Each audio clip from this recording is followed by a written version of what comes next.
Hi everyone, I'm just going to show you quickly how I made my little house quilt. What I did, I had lots of scraps of 2.5 inches of fabric strips.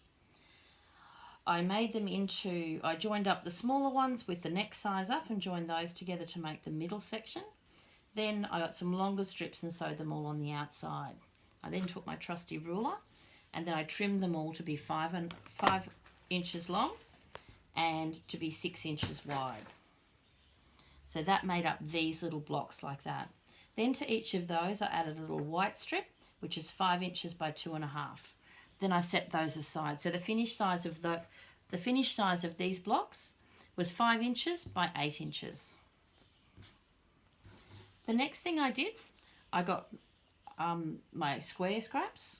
So I cut all the blocks to be 4 3/4 inches. I made some white squares that were 4 3/4 inches, drew my line down the side of it, sewed 1/4 inch on either side, cut them along there, which gave me 2 sets of half square triangles, joined those together to make my little roof, and that ends up being 4 inches by 8 inches across. So as you can see that I've got 2 8-inch blocks, but they don't actually go like that because you have skew-if houses. So what I did, I added another strip on this side. I centered that on there. So I sewed a strip of the roofs like this, all the way along.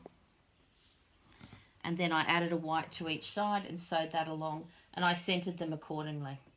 Then I trimmed off this side. You can make this block as big as you like, or this little quilt as big as you like. Thanks. I'll post details of the actual sizes on my website.